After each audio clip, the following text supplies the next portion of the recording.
Boa noite, pessoal. Estamos aqui só aguardando o professor Luiz Vale.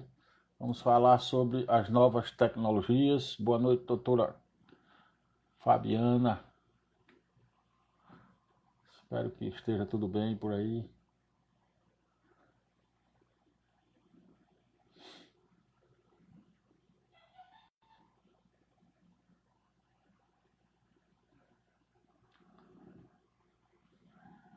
Professor Luiz Vale já chegou. Vamos aqui enviar o... Hoje estamos conversando com o professor Luiz Vale. Aí vamos falar sobre tecnologias. É um assunto que eu sou apaixonado, né? E pelo que eu vi lá na sua participação no FPPC, parece que ele também mantém essa mesma paixão de tecnologia. E hoje a gente vai conversar aqui com os advogados, né? A gente tem feito isso, professor. Seja bem-vindo aí à nossa live. Foi uma forma que a OAB encontrou da gente compartilhar conhecimento e poder trazer perto da gente pessoas do seu quilate profissional, do seu nível de conhecimento, para que a gente pudesse compartilhar com a advocacia de Palmares e da região. A OAB abrange algumas cidades aqui na Mata Sul, né, e nós temos um bom número de advogados, né, e essas lives têm contribuído para o exercício profissional. E aí, vou aqui abrir para que o senhor dê as boas-vindas aí, se apresente, venda seu peixe, né? E desde já agradecer a sua aceitação ao nosso convite. Eu tenho sempre dito que quando uma pessoa do seu quilate de conhecimento acadêmico aceita um convite nosso, a gente fica bestinha aí com a aceitação, porque é uma oportunidade que a gente tem de ter perto da gente, né, pessoas que talvez no nosso cotidiano presencial, né, não fosse tão possível, dadas as ocupações que tem, tanto nas faculdades, nas aulas, como também no trabalho em si. Né? Mas estamos aí trazendo, e graças a Deus por ter o senhor aí aceitado o convite nosso para que a gente pudesse fazer essa live hoje para falar um pouquinho ou um bocado, né, sobre essas novas tecnologias. Né? E eu vou, para que o senhor aproveite e se apresente e já comece. A gente tem uma palavra na minha família, eu não sei se isso é expandido para o resto, mas a gente chama tirinete. Já começa a tarefa aí com gosto de gás. A gente vai já fazer essa colocação, né, para que o senhor já comece a sua explanação, se apresentando e posteriormente faça a explanação de o quanto o processo eletrônico, né, contribuiu para a advocacia. Né? Eu sei que o senhor exerce a advocacia pública, a gente está um pouquinho do outro lado do balcão, né? No exercício da advocacia privada, mas o que tem, o que o senhor achou no começo eu confesso que eu fiquei reticente, porque tiraram toda a responsabilidade da secretaria e jogaram na mão do escritório de advocacia. Eu acredito que essa foi a primeira chiadeira de todo mundo. Né? Mas como o senhor começou a lidar com esse negócio, né, quando a tecnologia já chegou a esse ponto? Porque a gente já tinha a tecnologia já entrando aos pouquinhos. Né? A gente já tinha aí as informações através da internet, através do site dos tribunais, e aí começou o advogado a ter um processo sem papel. Como é que aí a advocacia pública começou a lidar com isso e como foi o sentimento? Meu amigo, boa noite. Antes de tudo, eu queria te parabenizar pelo projeto, um projeto magnífico que tem proporcionado aos advogados discussões verticais sobre os mais diversos temas do direito. É um prazer estar aqui. Agradeço demais o convite e sempre que for chamado, atenderei para que a gente possa debater de forma vertical temas que tocam diretamente no dia a dia dos advogados, das advogadas, enfim. E me coloco aqui não só como advogado público, né, mas também tem algumas atuações na advocacia privada e conheço também a realidade de cada um, e a nossa realidade hoje ela é totalmente diferente do que era antes, né? Por isso que a proposta de tratarmos, de discutirmos aqui o tema relacionado às novas tecnologias e o processo civil.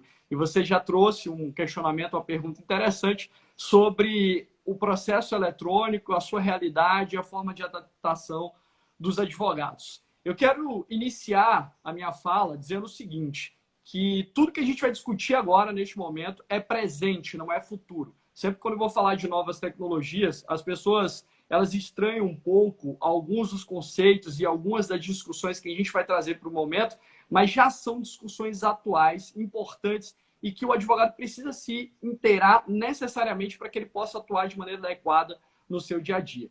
E um pouquinho antes de responder a sua pergunta, eu já vou trazer um cenário, que é um cenário no qual nós estamos inseridos, né? O que acontece? E aí eu falo de um cenário antes da pandemia, né? Com a pandemia, nós aceleramos esse tipo de situação. Mas antes da pandemia, nós já discutíamos um modelo de justiça digital.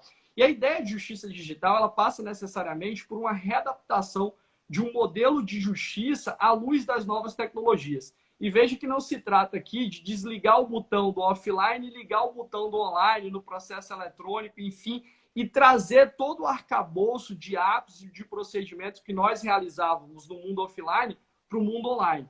Aqui nós estamos falando de uma completa reformulação e reestruturação da justiça para que ela se adapte à realidade dessas novas tecnologias. E nós estamos inseridos, segundo o Klaus Schwab, né, que é o fundador do Fórum Econômico Mundial, no que a gente chama de quarta revolução industrial. É um momento disruptivo, é um momento paradigmático que traz para a gente algumas reflexões e elas estão muito relacionadas à velocidade transformacional. A gente tem aí no nosso dia a dia uma mudança constante de uma prática para outra, de uma tecnologia para outra, e isso faz parte do nosso contexto. E o que é mais importante nesse momento é você pensar que boa parte das atividades que tradicionalmente eram desenvolvidas e realizadas pelo indivíduo, em decorrência da sua capacidade cognitiva, já podem, em alguma medida, ser desenvolvida por uma máquina, por um software, e a gente precisa refletir quais são os limites e quais são os parâmetros para que isso possa acontecer necessariamente. E a gente, inclusive, vai refletir sobre o futuro da advocacia, sobre como a advocacia vai se posicionar, vai se estabelecer diante desse novo cenário. E aqui é importante a gente pensar que nessa era, a gente tem 3 pilares estruturantes que trazem para a gente uma reflexão enorme sobre como esses modelos de justiça, ou esse modelo de justiça no Brasil, será implementado. A gente precisa conhecer, primeiro, a ideia de que, nesse cenário no qual estamos inseridos, nós temos uma capacidade computacional absurda, né? Não sei se alguém já ouviu falar na lei de Moore, né? Mas ela propõe que a capacidade de processamento dos computadores ela dobra a cada 18 meses, às vezes até antes. É muito comum você perceber isso, porque nós temos aqui, estamos utilizando o celular, uma capacidade de processamento absurda, né? Muito superior aos computadores que existiam antes. O nosso celular tem uma capacidade de processamento muito ampla e por isso que a gente consegue hoje implementar determinadas práticas tecnológicas que antes a gente não podia. Então, de fato, a gente vive um momento em que a capacidade computacional é enorme. O segundo ponto importante é que a gente passa a absorver novas tecnologias. E aqui eu podia falar, né, de internet das coisas, de blockchain, mas eu acho que a gente pode centrar na ideia de inteligência artificial, que não é uma ideia nova, longe de ser uma ideia nova, é uma ideia que vem lá da década de 50, né? O Alan Turing já propunha a ideia e questionava se as máquinas poderiam pensar lá em 1950. Só que a inteligência artificial hoje, com essa capacidade computacional enorme, ela traz para a gente possibilidades que nós não tínhamos antes. E isso tem sido incorporado no ambiente judicial, de certa forma. E o que é inteligência artificial? Esse é um conceito questionável, mas isso, na verdade, inteligência artificial, em termos simplórios, significa a possibilidade de a máquina em si, né, realizar atividades que seriam atividades correlatas ao raciocínio humano. E quando a gente pensa em inteligência artificial, a gente necessariamente liga com um conceito que é o conceito de aprendizado de máquina, que a gente chama de machine learning, essa possibilidade de a máquina criar os caminhos, desenhar os modelos e trazer para a gente as melhores soluções. E isso tem sido uma realidade latente no nosso Poder Judiciário. Pra você ter uma ideia, os colegas advogados podem ter acesso a isso. O CNJ lançou a cartilha no final do ano passado, em dezembro especificamente, e o título da cartilha é Inteligência Artificial no Poder Judiciário Brasileiro. E traz uma série de cases, de situações que já estão desenhadas e que impactam diretamente na advocacia e em como os advogados vão atuar no dia a dia forense. Essa cartilha é interessante porque ela exemplifica projetos como o Vitor, do STF, o projeto Sinapses, o projeto Elis, do TJ de Pernambuco, o projeto Hércules, a gente tem aqui no TJ de Alagoas, enfim, são vários projetos que já estão em vias de implementação e que interferem diretamente na prática dos atos processuais. Por isso que a gente precisa discutir com maior amplitude, de forma crítica, a ideia de absorção dessa inteligência artificial no âmbito do Poder Judiciário. Mas, além disso, além dessas novas tecnologias, a gente tem algo que é muito interessante. E aí você tocou num ponto que é um ponto nevrálgico mesmo. Mas passamos a incorporar de forma ampla o processo eletrônico, isso mudou a dinâmica de trabalho. O processo eletrônico, ele despertou para a gente uma realidade que já ocorre no mundo todo, que é a realidade relacionada ao ativo maior que nós temos, o professor Harari, historiador, enfim, fantástico, talvez muitos já devem ter lido, ele propõe aí a sociedade dos dados. Hoje os dados são o maior ativo, o ativo mais importante que se pode ter. E dentro desse cenário, a gente traz a ideia de Big Data, que é esse volume de dados amplo que a gente consegue processar em decorrência dessa capacidade computacional. Ou seja, a gente tem aí um volume amplo de dados que possibilita que a gente, inclusive, tome decisões mais assertivas, que a gente tenha condições, inclusive, de trabalhar com modelos preditivos, com previsões, inclusive de decisões judiciais. No âmbito da advocacia pública, como nós somos o principal repeat player do Poder Judiciário, o principal litigante, a gente tem uma base de dados e um ativo interessante até para traçar as nossas estratégias de atuação processual, para saber especificamente como a gente vai atuar num determinado caso. E isso para o advogado é muito importante e grandes escritórios, grandes players do mercado da advocacia já utilizam efetivamente ferramentas desse quilate, desse nível, para traçar as suas estratégias processuais. Então, quando a gente começa a compreender que a capacidade computacional, que essas novas tecnologias e que esse volume de dados revoluciona a estruturação da justiça de forma digital, a gente tem que entender também quais são os problemas decorrentes disso. E aí você falou especificamente do processo eletrônico. O processo eletrônico trouxe para todos nós uma necessidade de readaptação do trabalho, principalmente porque você passa a lidar não só com novas responsabilidades, mas com novas formas de atuar processualmente. E um grande ponto, e um ponto interessante que tem promovido uma ruptura e uma reanálise do modelo de justiça é exatamente que com a incorporação do processo eletrônico, você passa a gerir melhor os seus dados, você tem como catalogar esses dados, você tem como classificar melhor, tomar decisões mais assertivas, você tem como propor modelos de leitura documental usando linguagem natural. Ou seja, com o processo eletrônico, aqui particularmente em Alagoas, nós temos na Justiça Estadual quase 100% dos processos tramitando de forma eletrônica.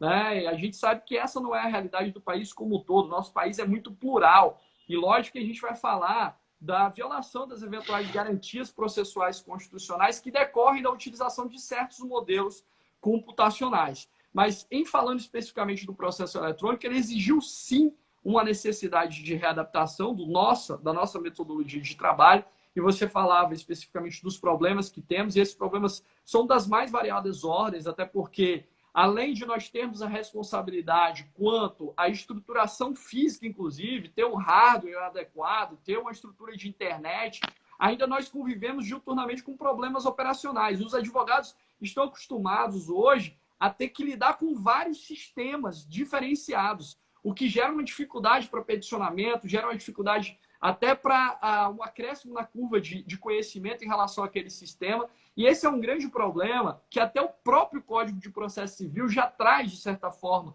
uma solução e orientação quando ele estabelece a necessidade de nós termos efetivamente sistemas com interoperabilidade, sistemas que dialoguem entre si. Eu tenho que ter sistemas que possibilitem uma atuação ampla E essa é uma das dificuldades, inclusive, do processo eletrônico. Você convive com o PJE, você convive com o SAGE, e a gente tem um modelo de implementação de uma justiça digital que ainda é muito arcaico e que teve que se readaptar a esse novo cenário. Inclusive, a partir do momento que nós tivemos que passar, estamos passando por esse momento de pandemia, que exigia uma adaptação do Poder Judiciário, inclusive para a prática de atos de forma eletrônica, enfim, nós tivemos a possibilidade de vislumbrar uma série de dificuldades, né? O advogado não tem, por exemplo, algum advogado não tem estrutura para poder fazer uma audiência por videoconferência. O advogado não consegue, né, manter aí não tem uma estrutura adequada para poder promover uma sustentação oral.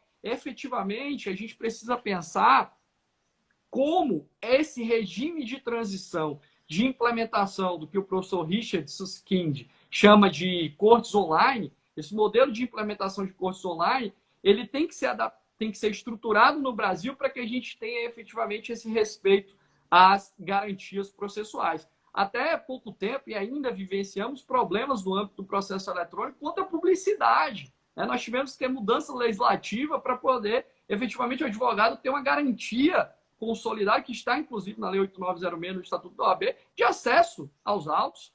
Portanto, a nossa forma de atuar, e aí eu falo no âmbito da advocacia, o advogado tem vários desafios, inclusive à luz do processo eletrônico, mas a gente tem outros desafios que já estão postos, inclusive com a absorção dessas novas tecnologias dentro da estrutura de um modelo de curso online. E a pandemia catalisou essa transformação, esse processo de transformação que já vinha se estruturando antes. Como eu disse, o próprio CNJ lançou a cartilha em 2019, tratando especificamente da inteligência artificial, da absorção de inteligência artificial no âmbito do Poder Judiciário, e a gente passa a trabalhar com a ideia de um modelo de justiça digital. E aí, nesse modelo de justiça digital, a gente tem que pensar como ele será estruturado. Será que as garantias processuais constitucionais elas serão efetivamente resguardadas? Será que o contraditório substancial? Será que a atuação em grau de recurso? Será que a possibilidade de produção de uma prova será realizada à luz do filtro constitucional? Esse é um grande ponto, uma grande discussão, e eu fico preocupado, meu amigo, porque as pessoas acham que esse é um tema muito de futuro, mas vários problemas já estão postos, como eu disse, a gente pode discutir aqui, né? Mas começando pela estruturação do processo eletrônico, ele é benéfico principalmente pela redução de custos, ele é benéfico principalmente porque ele, de certa forma, otimiza o processamento judicial, mas eu preciso de um processo eletrônico que efetivamente guarneça essas garantias, inclusive as garantias dos advogados. Até a dificuldade operacional de se juntar, eu falava sobre isso recentemente, numa palestra que ministrei, a dificuldade de você juntar uma mídia para fins de prova num determinado processo, né? A limitação do arquivo, tudo isso precisa ser repensado à luz de um modelo efetivo de cortes online. Ou seja, a gente tem vários desafios a percorrer, a gente tem que se readaptar, e uma palavra que é importante para o advogado que quer permanecer ativo e que quer ter condições de trabalhar no futuro é exatamente a adaptabilidade, flexibilidade para lidar com essas novas tecnologias. Professor, o senhor tocou num ponto aí que há 2 anos atrás a OAB Pernambuco, né, fez um seminário chamado Inova, que eu acredito que já era a segunda versão, e eu vim participar, e alguns escritórios do país todo mandaram representantes para palestrar, né? E eu tinha levado até o meu filho, que não é da área do direito, ele estuda publicidade, mas comunicação e publicidade, mas como tinha a ver com tecnologia e a inovação exata, aí eu levei para que ele visse. Só que quando ele se deu conta do ambiente que estava e o nível que veio a palestra, ele olhou para mim e disse: "Ô pai, quando é que isso vai chegar na mente de um advogado, né, que está acostumado com o papel, que está acostumado que se formou como eu mesmo, me formei em 97. Quando eu me formei, eu acho que você não era nem nascida ainda." Né? Aí a preocupação dele foi exatamente essa. Ele disse: E eu estou vendo tão poucos advogados de lá de Palmares aqui. O povo não se deu conta ainda e tal. Eu disse, a gente tem que se acostumar, porque isso vai ser uma constante, isso vai ser presente. E eu fico preocupado quando as pessoas não se adaptam, não se adequam ou não querem se adequar. Né? Porque a gente sabe que computação não é tão difícil assim de você aprender. O ruim é a questão dos recursos. É como o senhor disse. É uma questão de uma máquina boa para você poder fazer um upload do seu arquivo de uma forma eficiente. A gente tem um sério problema, né? Principalmente a gente teve, né, até bem pouco tempo, era um sério problema o assinador digital, né? Tinha que ser, o Java tinha que ser uma versão, o navegador tinha que ter outra versão, aí não sei o quê, aí veio o Rio Grande do Norte, fez um navegador para resolver um pouquinho os problemas. Quer dizer, tudo isso o advogado tem que estar ligado nessas coisas. E aí, nesse congresso, veio eu não lembro o nome dele, mas eu acho que o senhor conhece muito bem. Ele é advogado em Curitiba, de um escritório lá em Curitiba, e ele trazia a questão da inteligência artificial nos escritórios de advocacia, nos grandes escritórios de advocacia. E aí é onde você vê que, para quem não conhece ainda o cenário da informática, né, eu conheço pouco, mas eu sou curioso, né, mas para quem não conhece ainda o cenário da tecnologia da informação, é assustador, porque você vê que um escritório, grande escritório, que tem inteligência artificial, aqui na capital de Pernambuco, alguns escritórios já têm a sua própria inteligência artificial, né, são capazes de fazer uma defesa, né, de ler o documento, fazer uma defesa, já entregar praticamente para o advogado assinar. Né? E eu acho que a inteligência artificial está sendo limitada por algum programa, evidentemente, para que não deixe a profissão do advogado obsoleta. Né? Porque é um pouquinho perigoso a gente deixar ele tão à vontade, né? Nessa questão.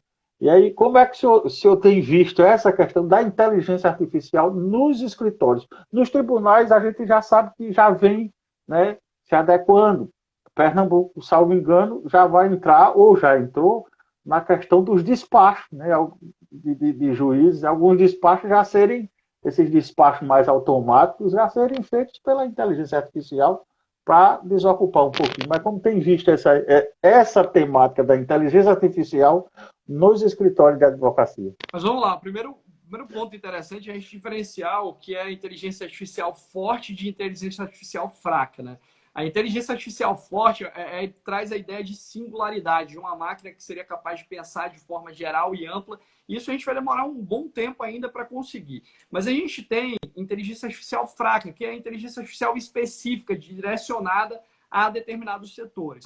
E veja que no o uso dessa inteligência artificial fraca ou específica direcionada a certos setores, elas têm sido, tem mostrado resultados profícuos, inclusive no âmbito da advocacia, principalmente para as atividades de natureza repetitiva. Esse é o grande ponto. O advogado não vai ser substituído. O advogado ele vai ser exigido do advogado um trabalho muito mais diferenciado, um trabalho que explore adequadamente os problemas, que traga reflexões novas, enfim. Esse é o grande ponto que vivenciamos hoje, né? As soluções tradicionais, elas não servem para esse cenário. A gente precisa de uma reengenharia jurídica.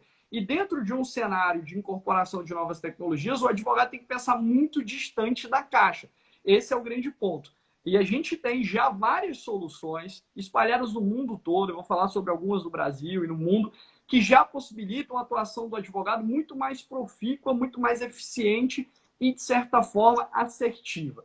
Vamos lá, e aí eu quero trazer alguns exemplos de situações que os escritórios já usam. Se valendo de ferramentas de inteligência artificial e usando o que a gente chama de jurimetria, né, que é a aplicação estatística para o direito, inclusive para análise estratégica de determinadas decisões a se tomar, vários escritórios, com esse volume de dados, principalmente aqueles que têm uma litigância massiva, uma litigância habitual, usando os seus dados, eles já conseguem, por exemplo, através de modelos de jurimetria, estabelecer situações relacionadas por exemplo, a possibilidade de, em determinado caso, se estabelecer um acordo. E qual o montante do acordo, quanto é que geralmente a parte aceita, ou seja, se eu propuser um acordo em X reais, ela provavelmente vai aceitar. Né? Quais são as situações nas quais o juiz defere ou não defere uma tutela provisória? Ou qual é a chance de o meu recurso ser provido ou não?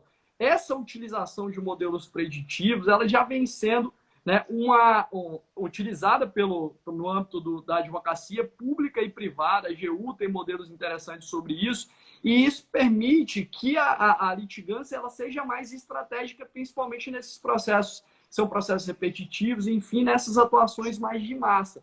Não só nas atuações de massa, mas a utilização desses dados para promover uma leitura geral de como, por exemplo, o judiciário se comporta, isso traz para o advogado um alento maior na hora de atuar, inclusive para orientar o seu cliente. Olha, a gente vai ingressar com essa demanda X, há uma probabilidade de êxito Y, né? Há uma chance de a gente reverter isso em grau recursal, né? Se for proposto um acordo, a chance da parte aceitar é de X ou Y. Então, você tem uma litigância muito mais estratégica e responsável, e esses modelos preditivos já têm sido implementados, né? Já têm sido absorvidos no âmbito dos grandes escritórios. No Brasil, né? Vários escritórios de São Paulo, Recife, de grandes capitais já utilizam. Né? No mundo, isso já é utilizado de forma ampla. Eu posso citar aqui a ferramenta ROS, LexMachina. Nos Estados Unidos, você tem uma ideia, meu amigo, mais de 50% dos grandes escritórios usam ferramentas relacionadas à inteligência artificial, não só para os seus modelos preditivos, mas também para a construção das suas peças, como você bem disse, sugestão de modelos. Né? A ferramenta ELISE, do TJ de Pernambuco, propõe, né, certos despachos ou né, numa fase mais avançada, irá propor. A gente já tem modelos computacionais que permitem essa proposição argumentativa. E não só proposição argumentativa, mas uma proposição argumentativa aliada a essa ideia de jurimetria. Porque, por exemplo, olha, se você, advogado, utilizar a palavra X ou Y na sua petição, a chance de o juiz deferir ou indeferir é X ou Y. Ou seja, até essa probabilidade de você usando um modelo argumentativo, você ter êxito ou não, isso já é possível dentro do nosso cenário. As soluções, algumas são soluções mais caras, já temos soluções mais baratas, que inclusive tem aí apresentado para os advogados modelos interessantes, né, para que a gente possa trabalhar de forma mais assertiva. Então, não só a parte de jurimetria, de modelo preditivo, a construção de peças, efetivamente, isso já tem, a gente já tem essas soluções no mercado, principalmente para essas situações repetitivas.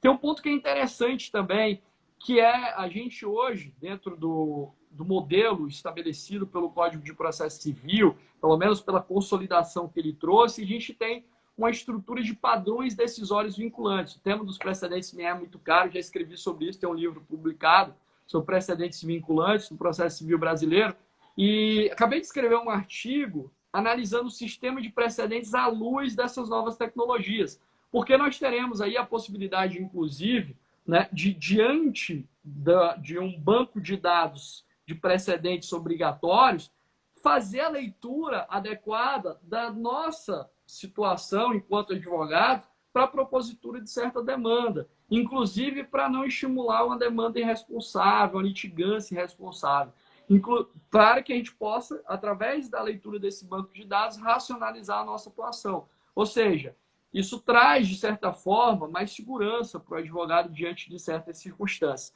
A gente até teve uma discussão na França sobre a possibilidade de utilização do banco de dados do Poder Judiciário através da iniciativa privada para criar modelos preditivos. Né? Na França, eles proibiram o uso do banco de dados do Poder Judiciário, no Brasil, não. Então, a gente pode usar o banco de dados do Poder Judiciário para saber mais ou menos como ele tem se comportado e qual a estratégia que a gente vai utilizar. Veja que isso muda totalmente a estratégia processual, porque o advogado, geralmente, ele vai atuando e ele tem um certo feeling, né? Ele falou, olha, já atuei nessa demanda, eu acho que provavelmente o juiz vai se comportar dessa forma. Mas, na verdade, a gente pode ter dados assertivos, dados estratégicos. Mandar um abraço aqui inclusive para o Juvencio Vasconcelos Viana, grande processualista, procurador-geral do Estado do Ceará, e inclusive esteve na minha banca do mestrado aqui. Mas é exatamente isso. Você muda o perfil da litigância. O advogado que está acostumado a lidar com situações repetitivas, esse advogado provavelmente vai ter que se reinventar, porque nós já temos, sim, modelos computacionais que permitem, através do uso de inteligência artificial e muitas vezes nem mesmo através do uso de inteligência artificial. Ferramentas simples já automatizam determinadas situações e possibilitam que o advogado trabalhe de maneira mais assertiva. Então, nós temos N possibilidades que já surgiram e que já trazem para a gente um alento em relação a certos pontos, mas preocupações em relação a outros, né?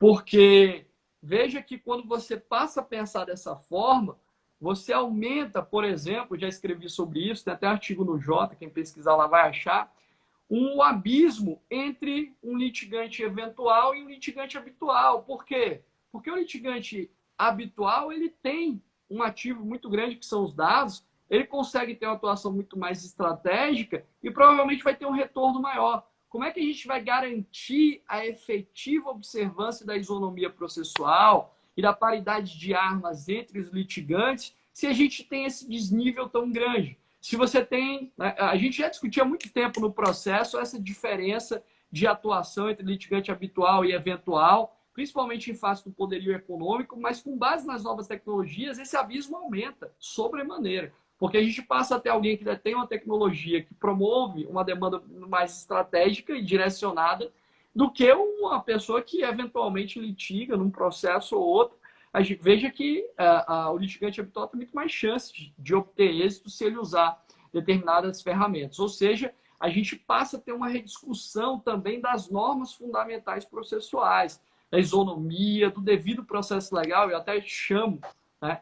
Quando a gente fala em novas tecnologias, eu sempre chamo a atenção para a necessidade de a gente observar o devido processo legal tecnológico. A gente tem que reler as normas fundamentais processuais. A gente vai ter que falar em devido processo legal tecnológico, porque muitas dessas situações não foram pensadas pelo eventual legislador de 2015, enfim, e tem pontos que a gente precisa discutir. Eu quero trazer um exemplo prático para a gente não pensar que isso são coisas teóricas, enfim, mas imagine você, por exemplo, que o Supremo desenvolveu, né, está desenvolvendo, em parceria com a Universidade de Brasília, a UNB, o Projeto Victor. Né?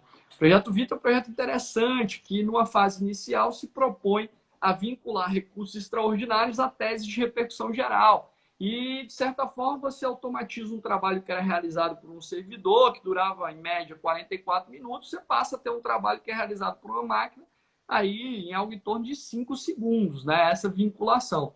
Mas aí surgem os problemas, né? E um dos problemas centrais, apesar de, a partir do momento que a máquina, que o sistema vincula um determinado recurso a uma tese de repercussão geral, isso vai ser homologado por um servidor, mas veja, você, particularmente, não conhece como esse algoritmo, né, que é o conjunto de instruções que foi estabelecida para a máquina, como é que ele foi formatado, como é que esse sistema foi construído.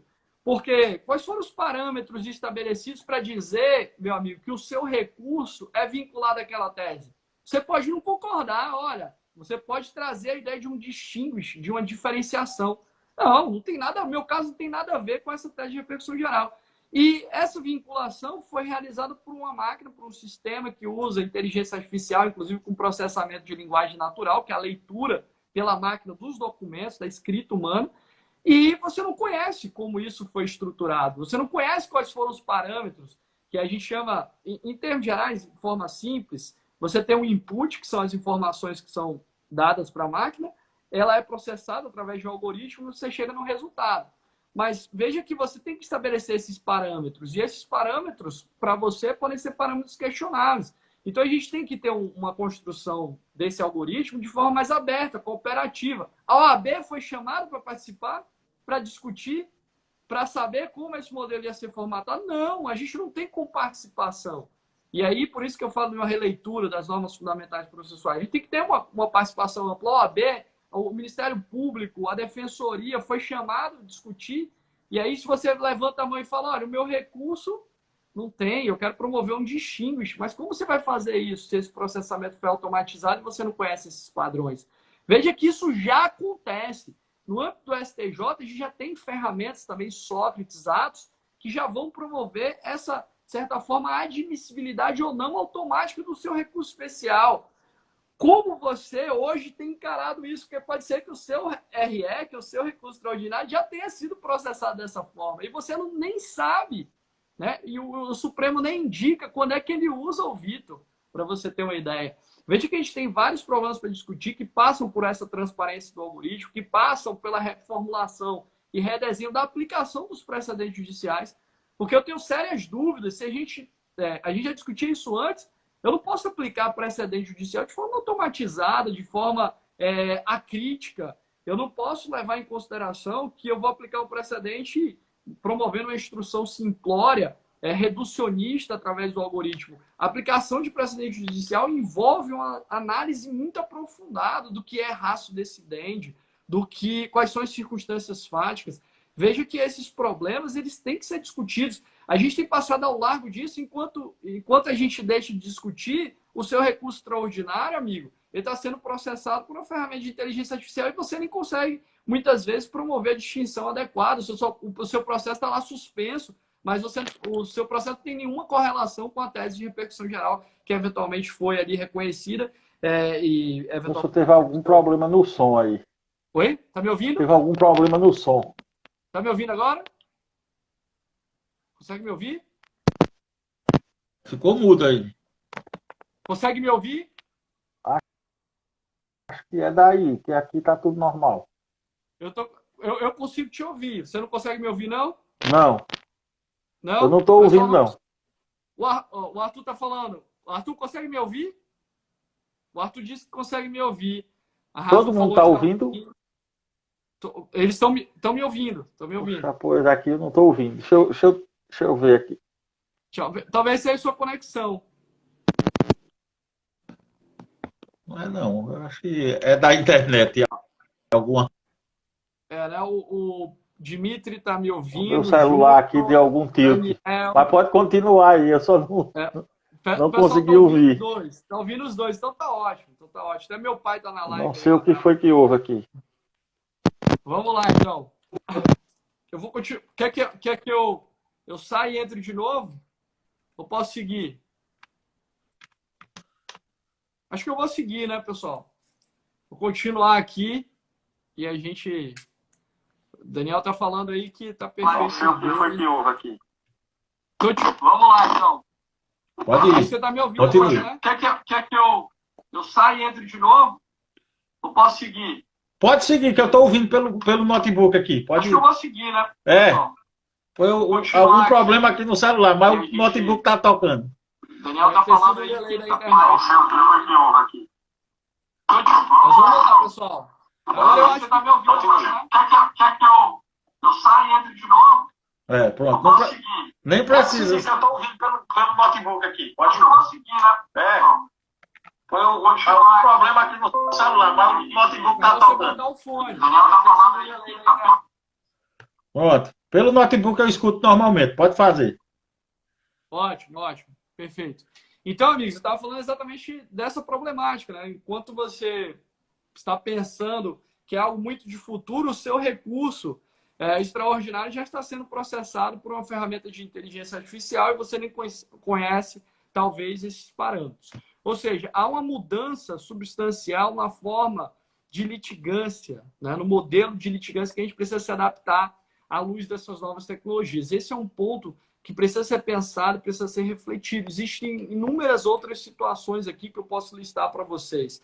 Né? Para você ter uma ideia, existe uma ferramenta do Tribunal de Justiça do Estado de Minas Gerais, que alguns talvez conheçam, que se chama Radar, uma ferramenta que possibilitou, né? Até se discute se ela usou mesmo inteligência artificial, enfim, mas usou um sistema específico, um software, e ela possibilitou o julgamento de mais de 200 processos em segundos.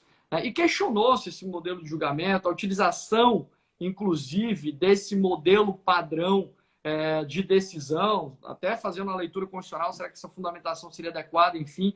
Mas veja que o que me preocupa muito é essa aceitação, muitas vezes, acrítica como uma forma de resolver o problema estrutural do Poder Judiciário, do volume absurdo de processos, né?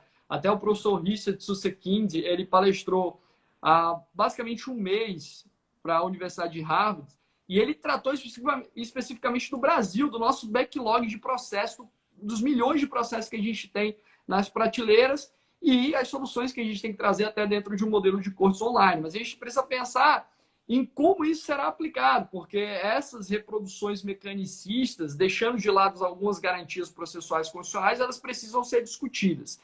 E quando a gente pensa na incorporação dessas novas tecnologias, a gente tem que pensar que a gente caminha para a estruturação de cortes online. Eu até palestrava sobre isso ontem. Ou seja, você vai ter cortes que, na integralidade, serão cortes online.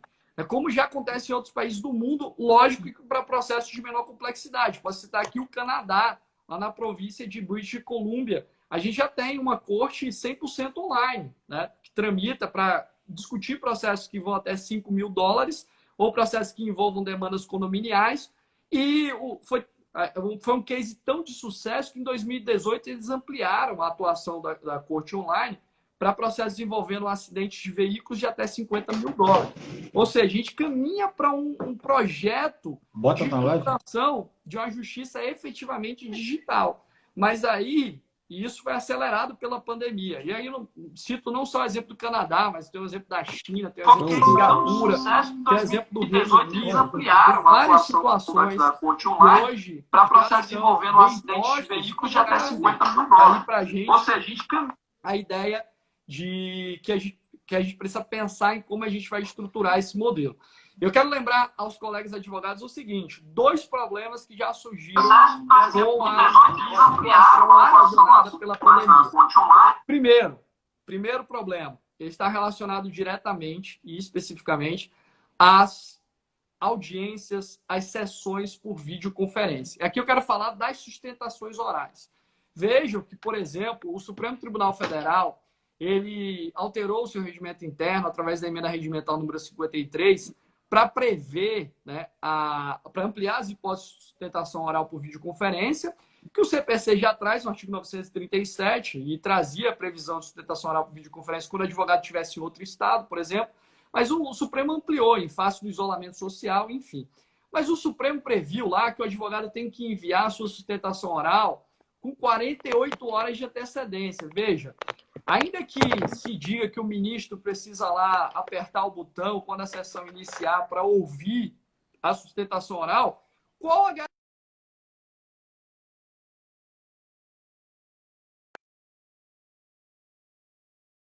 manifestação?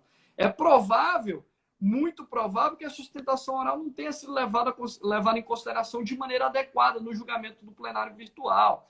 Veja que isso toca diretamente no contraditório e influência, na possibilidade de influenciar os julgadores. Quando eu faço uma sustentação oral ao mesmo tempo em que o julgamento se sucede, eu pelo menos tenho a garantia de que eu serei ouvido e que de alguma forma aquelas minhas considerações serão levadas em conta para a tomada de decisão, dentro de um modelo participativo de processo. O que a gente não tem quando isso acontece dessa forma, com o envio antecipado da sustentação oral. E alguns vão dizer, mas a sustentação oral não gera tanto efeito. E os memoriais, eles são mais efetivos. Mas a sustentação oral muitas vezes permite que um processo seja retirado de pauta, né? Permite que uma reflexão maior do julgador. E esse envio antecipado ele não garante esse contraditório e influência, que é algo questionável dentro de uma proposta de um modelo de corte online. Esse é um grande ponto, é um dos pontos, né? Como a gente vai promover essas sustentações orais e, a meu ver, elas têm que ser realizadas ao mesmo tempo que a sessão ocorre, principalmente. E se você quiser suscitar uma questão de ordem no julgamento, como é que você vai fazer se você mandou a sua sustentação oral com antecedência e muitas vezes não tem a possibilidade de intervir? Esse é um ponto que a gente precisa refletir. Outro ponto também, que são os problemas atuais. Não estou falando de nada, né, futuro, estou falando de problemas atuais. A própria publicidade das sessões. Nós tivemos tribunais em alguns estados nos quais o advogado não conseguia acompanhar a pauta. Ele tinha dificuldade de acompanhar porque o sistema não era condizente, porque o sistema não possibilitava e não proporcionava isso. Ou seja, nós temos aí que pensar em como esse modelo de corte online, essa resolução online de disputas, ela vai ser lida à luz do devido processo legal tecnológico. Outro problema que surge aí, e eu vou lembrar os colegas advogados que atuam nos juizados especiais, diz respeito até à Lei 3.994, que alterou a Lei 9.099, lá nas previsões do artigo 22 e 23, para possibilitar a realização de audiência de conciliação e mediação através de videoconferência. Nada novo, até porque o próprio Código de Processo Civil, no artigo 193, permite a prática de atos processuais por via eletrônica. Mas, vejam, e especificamente nesse caso, pensou-se nas dificuldades operacionais do advogado que não tem acesso a essa estrutura, que não consegue, eventualmente, fazer com que a parte esteja presente naquela sessão virtual. E aí eu tenho que discutir o acesso à justiça, eu tenho que discutir a paridade de armas, e isso precisa ser lido de forma ampla. E essa alteração, ela flerta com a possível revelia da parte que não comparece. Né? Essa não é a minha leitura do 23. Mas muita gente veio discutir, olha, se a parte não comparece, mas veja, se a parte não comparece, justifica adequadamente que ela não tem estrutura e aparato tecnológico suficiente, você não pode do CNJ que foram editadas nesse sentido. E esse é o grande ponto, né? E, além disso, um outro problema, imagine, meu amigo, uma audiência de instrução realizada por via de aparato tecnológico. Qual é a garantia? Professor, fica à vontade. O delay talvez atrapalhe um pouco, mas um desses problemas agora a gente vai começar a ter. Porque essa audiência virtual, né, na conciliação é perfeitamente possível, mas na instrução do processo talvez atrapalhe um bocado, porque para você suscitar algumas coisas que só você vendo, só você tendo acesso aos autos na hora da audiência, que é possível, você fazer isso na instrução vai ser um pouquinho problemático. Eu me preocupo, por exemplo, com a colheita de prova testemunhal. Qual a garantia que você terá que a testemunha ela não foi instruída? Que não tem alguém com cartaz atrás dela, mostrando ali o que ela tem que responder? Você precisaria de uma estrutura tecnológica que fizesse frente a um olhar 360 graus. Porque qual a garantia que o advogado vai ter que a testemunha não está sendo instruída naquele momento? Nenhuma, né? Nenhuma. Para você ter uma ideia, por exemplo, na China, a partir de 2017, a gente já começou a discutir de forma mais ampla a implementação, inclusive, de cortes online, e lá eles pensaram em sala de audiência virtual, né? Você tem uma sala de audiência virtual para poder realizar, né, e produzir as provas, eventualmente, de forma adequada. Veja que esse é um outro problema. Se a gente não tem hoje um processo eletrônico bem estruturado, né, livre de muitos problemas, e problemas simples, inclusive que a gente vivencia na prática, até de acesso, como é que você vai implementar essas tecnologias mais amplas de forma abrupta, sem trabalhar o modelo de maneira adequada, sem ter ferramental tecnológico que faça frente a essas discussões e a essas situações. Eu queria mandar um abraço também para o meu amigo Arthur Lins, né, grande processualista, fizemos até uma live juntos, falando sobre primazia de julgamento de mérito, que é o tema do livro dele. Mas esse é o ponto, né? Como é que eu vou adaptar a possibilidade de praticar atos processuais com as garantias processuais constitucionais dentro desse modelo repensado de cortes online? Como a gente viu que os tribunais agiram de forma apressada, assodada, eles agiram assim e não olharam para essas garantias, e muito disso está sendo discutido. Por exemplo, antes de ontem, o STJ entendeu por não pautar de forma ampla os recursos especiais processados sobre a sistemática repetitiva nos plenários virtuais, justamente porque você tem uma dificuldade operacional para promover as sustentações orais, para ampliar o debate que se estende. E ali eu estou tratando de um precedente qualificado, à luz do 927 do Código de Processo Civil. Ou seja, o STJ ponderou, não vou levar para a sessão virtual isso, né, em grande escala, justamente porque eu tenho uma formação de um precedente obrigatório, eu preciso de uma discussão mais ampla que gere uma pluralidade argumentativa para eu poder decidir nesse determinado caso. E a gente vai evoluir, provavelmente a gente vai evoluir para ter aí aparato suficiente para responder a essas necessidades. E aí eu falo que esse modelo de justiça digital a gente precisa aprofundar, mas que nunca ele pode ser afastado das garantias processuais constitucionais. Ele tem que passar pelo filtro do devido processo legal tecnológico. E o que nós estamos vivenciando hoje é muitas vezes uma forçação de barra para que a gente continue de andamento aos processos, mas sem essa garantia. Os advogados ficam prejudicados. Veja que muitos tribunais ainda não implementaram uma dinâmica mais adequada do despacho. O advogado precisa despachar com o juiz. Muitas vezes você não consegue despachar com o juiz de forma eletrônica, né? E você tem que ter essa garantia de ter a possibilidade de despachar, de entrar em contato, enfim.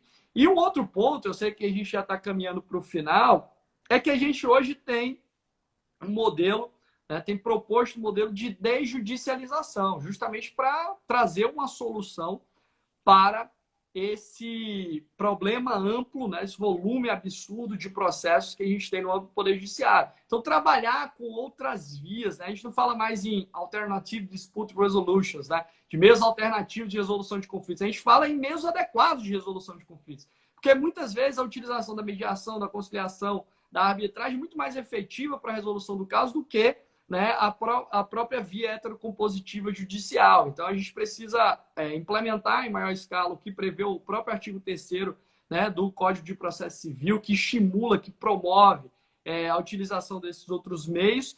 E a gente já tem pensado no mundo todo, né, em utilização desses meios adequados de resolução de conflito de forma online. De forma online, por que não? Já temos várias plataformas aí em implementação, inclusive tem uma interessantíssima que é o consumidor.gov, do Ministério da Justiça, enfim, que traz para a gente a possibilidade de entrar em interlocução com determinados fornecedores, enfim, para resolver um determinado problema. E isso sem necessariamente instaurar um processo, enfim. E a gente vê que esses caminhos, essas vias, elas precisam também estar presentes de forma mais ampla dentro desse modelo de corte online. Para você ter ideia, no Reino Unido, já está há um modelo de estruturação de cortes online lá, e a gente tem uma fase prévia que as partes têm acesso às informações até para conhecer melhor as dimensões do seu litígio, enfim, e até para que elas possam resolver, né, a controvérsia. Se elas não resolverem por si só, tem uma segunda fase que introduz um facilitador, um eventual mediador, conciliador, para que as partes resolvam, e se não resolverem, você vem para a adjudicação, né? Vem para a solução judicial. Então, a gente também tem que pensar em como a gente vai adaptar esses meios adequados dentro da perspectiva de um tribunal multiportas para a via online. Essa discussão ela tem sido uma discussão acalorada, né, no âmbito mundial, como eu disse, e a gente precisa aprofundar de forma mais vertical essas discussões. Eu aqui proponho, inclusive, se aos que tiverem disponibilidade, enfim, eu tenho vários artigos publicados até no Jota, compilados, tratando sobre a temática especificamente, vários cases, inclusive o último eu falo sobre modelo de cortes online no Brasil e essas dificuldades operacionais geradas pela pandemia. Tem alguns livros também com artigos publicados, e a ideia é que a gente possa debater que no Brasil a gente tem uma tendência a discutir o assunto e aprofundar quando a coisa já não tem mais jeito, né? Quando a gente já não consegue mais solucionar de forma adequada. A gente precisa discutir isso de forma ampla, a OAB precisa participar de forma mais incisiva, ter um assento contundente, inclusive para fim de implementação dessas tecnologias no âmbito do Poder Judiciário, sob pena de a gente ser tomado por isso. E, muitas vezes, essas ferramentas elas geram problemas até de enviesamento, né? Não deu tempo de a gente falar de enviesamento algoritmo, enfim, mas várias dessas ferramentas geram problemas, e problemas graves, né? Para citar dois, a Corte de Wisconsin, nos Estados Unidos, usava uma ferramenta automatizada de inteligência artificial para estabelecer graus de reincidência do apenado. E percebeu-se que esse algoritmo estava enviesado porque ele tradicionalmente estabelecia um grau de reincidência maior para negros e latinos. E se você pegar, por exemplo, a ferramenta de reconhecimento visual facial do Google, ela ultimamente já estava reconhecendo negros como se fossem macacos, como se fossem gorilas. E um problema da ferramenta em si, da operacionalização da ferramenta. para você ver que a gente tem muita coisa para ser discutida e, às vezes, os advogados, até o Poder Judiciário, quando surge uma solução como essa, fala, eu quero, porque vai otimizar, vai resolver o problema dos processos, da litigância massiva, mas como isso será incorporado? As minhas garantias serão preservadas, os advogados têm que ficar atentos a isso. Eu agradeço a participação de todos aqui, a gente tem um tempo corrido, né? Só 1 hora, mas muitas pessoas boas estiveram por aqui, Arthur, Murilo, até meu pai, enfim, está por aqui, acompanhou, cara que gosta de pensar de forma ampla, e eu só quero agradecer, meu amigo. E deixo aberto para as perguntas aí, se alguém quiser mandar uma mensagem direct ou mandar um e-mail, enfim. Teve pessoal do FPPC também, Pedro Bentes passou por aqui, não sei se ainda está. Eu ia tocar no assunto, desculpe interrompê-lo, justamente nessa questão da Corte Americana, desse enviesamento. Porque eu, desde que comecei a lidar com a computação, eu sempre disse que a máquina é burra, ela faz o que a gente disser que faz. E esse problema do enviesamento é muitas vezes por conta da indução do processo, né, no cotidiano. A Corte Americana viu que no enviesamento a Corte estava sendo preconceituosa, como está sendo preconceituoso o Google. Né? Por quê? Porque estava tendo muito mais decisões contra negros, e aí a computação também levou esse algoritmo para ir embora. E a gente já está em vias de encerramento, eu vou agradecer novamente a sua presença, mas já vou querer que o senhor marque outra, para que a gente tenha um aprofundamento desse assunto, né? Porque a gente tem aí LGPD chegando e a gente tem que se acostumar com essas novas práticas. Esse problema do enviesamento, em curtas palavras, porque a gente tem poucos minutos mesmo, né? O senhor pode aproveitar, inclusive, para se despedir, né? E eu já disse que agradeço demais a sua presença. Esse problema do enviesamento é exatamente nessa falta de acesso da OAB, né? Ou da criação de um comitê de tecnologia da informação, para que a gente tenha realmente uma ferramenta eficaz no julgamento. Perfeito. E, inclusive, muitas vezes o Poder Judiciário se vale de estruturas privadas para poder desenvolver essas soluções. E a gente tem a discussão, que aí levaria muito mais tempo para a gente falar, inclusive, da proteção desses dados, né? Quando se trata de dados sensíveis, a LGPD está aí prestes a vigorar, enfim, a gente precisa discutir, né, como eu vou criar o modelo e como esse modelo será um modelo responsivo. Esse modelo tem que ter transparência, tem que ter accountability. Né? Precisa ser um modelo que, de fato, tenha controlabilidade para que a gente possa saber efetivamente como ele tem sido utilizado e quais as soluções que ele traz. Esse é um grande ponto, e aí a gente precisa de uma participação plurima. A OAB tem que participar, a advocacia, a defensoria, o Ministério Público, tem que ser uma participação ampla dos agentes, porque hoje o que se tem percebido é que o Poder Judiciário tem investido massivamente nessas novas tecnologias, mas não tem promovido a interlocução com os demais sujeitos processuais. Esse é um ponto importante para a gente pensar. E eu fico aqui à disposição para voltar mais vezes. Esse tema é um tema que me é muito caro. E é lógico que, de fato, a gente precisa discutir de maneira vertical esse tema, porque ele traz uma série de reflexões. Agradeço demais o espaço, a oportunidade de falar contigo, um grande amigo. E é bom a gente se encontrar, ainda que virtualmente, a tecnologia permite essas coisas, para que todo mundo, de alguma forma, possa contribuir. Eu agradeço a todos que passaram por aqui, os advogados, enfim, que estiveram presentes, e espero que o meu objetivo com essa live é que a gente desperte o interesse para o estudo, para a discussão do tema, para que depois a gente não veja, que os advogados não vejam as suas garantias subtraídas com o uso da tecnologia. Muito obrigado mais uma vez, meu amigo. Saúde a todos aí. Espero que tenham gostado das manifestações. Não seja pego de surpresa, né?